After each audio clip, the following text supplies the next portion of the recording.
আসসালামু আলাইকুম এভরিওয়ান। আজকে আমি 1200 টাকা অনলি ডিপোজিট করেছি। আমার টার্গেট হচ্ছে 500 টাকা, ব্যাস, বেশি না। তো প্রথম ট্রেডটা আমার লস হয়েছে, যে কারণে আমি দ্বিতীয়বার আবার একটা ট্রেড নিয়েছি। এই ট্রেডটাতে আমার এখন অলরেডি 1200 টাকা আসছে, মানে আমার সমান সমান। তো আরেকটা ট্রেড নিলাম আমি এখন 500 টাকার।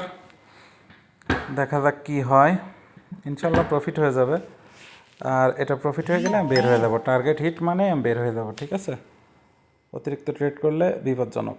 তো ট্রেডিং আসলে এমন একটা জার্নি যেখানে লস লাভ দুইটাই আছে। ইমোশন কন্ট্রোল করে যদি আপনি কাজ করতে পারেন, ইনশাল্লাহ ভালো কিছু করতে পারবেন। সর্বপ্রথম আপনাকে আগে শিখতে হবে, তারপরে ট্রেডিংয়ে ডিপোজিট করবেন। ভালোভাবে না শিখে ডিপোজিট করবেন না, সবার কাছে একটাই রিকোয়েস্ট।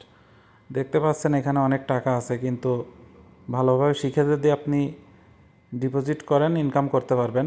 না শিখে যদি ডিপোজিট করেন তাহলে সব লস, ভিটা মাটি পর্যন্ত উচ্ছিন্ন হয়ে যেতে পারে। আলহামদুলিল্লাহ, আমার প্রফিট ডান। 500 টাকা দরকার ছিল, 1200 টাকা ডিপোজিট করে 500 টাকা হয়ে গেছে। এখন আমি বের হয়ে যাব। আল্লাহ হাফেজ।